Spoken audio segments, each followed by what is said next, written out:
The Orville finale was, well, pretty damn perfect. The hour and 20 plus minute episode ran like a feature film, but instead of the high stakes action with dramatic intensity, it was an emotional 180. I will come down here and I will eat your little punk ass for breakfast with a glass of grapefruit juice.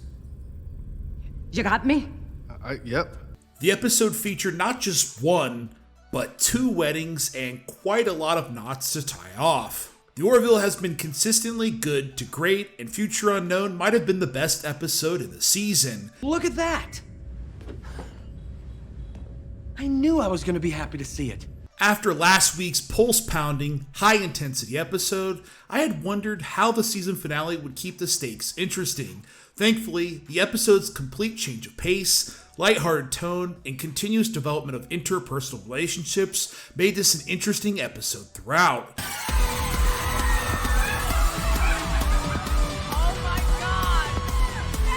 As some genius predicted, we see a bit of a quirky scene with Bortis and Clyden undressing what appears to be a formal way, I guess.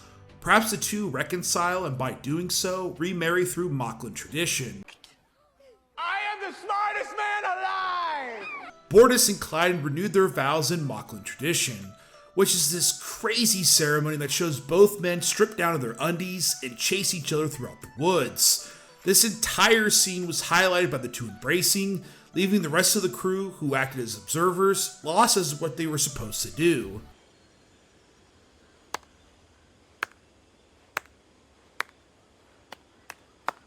The other part I accurately predicted, which I'm sure most of the internet did as well, was Dr. Finn and Isaac getting married. While the relationship has been odd, as Isaac is machine and incapable of emotion and Dr. Finn is human, it's developed into a sweet, satisfying, and dynamic storyline. It is possible. You will ensure my continued efficiency. Perhaps the biggest note of the episode was the continuous heartwarming and heavily layered comedy throughout. I love this dress. What? That's exactly what I just said. I said I love it. It's the way you said it. It was just sort of general. I said it exactly the same way Kelly did. The entire episode played like a Judd Apatow comedy, with plenty of spot-on social commentary, out-of-sight gags, and enough to go on about. One of the highlights for me was Isaac picking Malloy to be his best man, but backing out to pick the far more assertive but less equipped Bortis. Malloy's reaction and subsequent scene of him complaining was great. Seriously? You think there's a chance in hell he's not going to suck? No, it'll be a disaster. The butt of the joke was watching Bortis horrifically nail being a best man. Isaac, you betrayed us.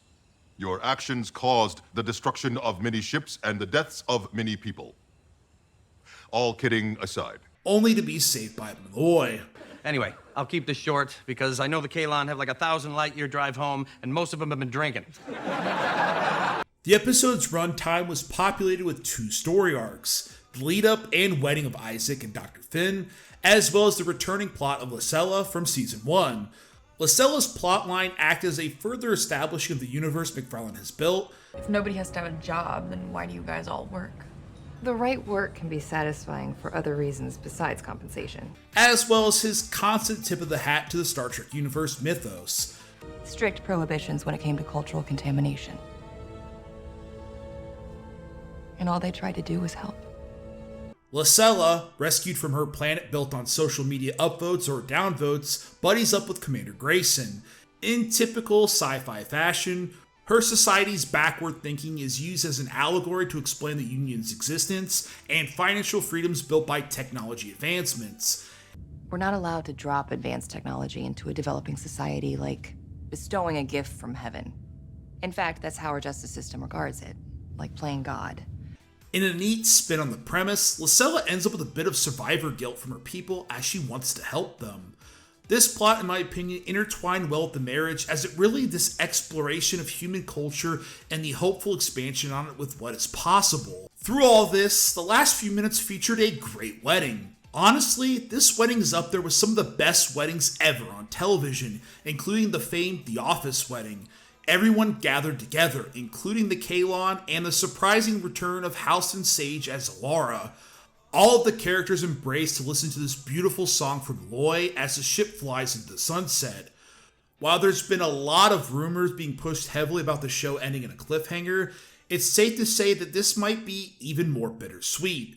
In fact, the season ends at what can only be described as a series finale. Everyone's happy. Everyone's gathered together in a TNG all good things and the horse riding off into the sunset. Perhaps this was McFarlane crossing as many T's and dotting as many I's as possible in case they didn't get renewed. In that case, many will be content with the ending. However, with an episode this good, an episode that can effectively hit chords and notes in a much different way than the prior episode, you can only hope a show like this returns. Honestly, the Orville not being renewed for a 4th season will go down as one of the biggest TV show cancels of all time. If this is the end, the cast gave it their all, and there wasn't a down moment. With my face stuck in a constant smile and my eyes twinkling for moisture, it was, well, perfect. If you want to hear me talk more about the Orville, click on this video here, and I'll see you, hopefully, on the next one.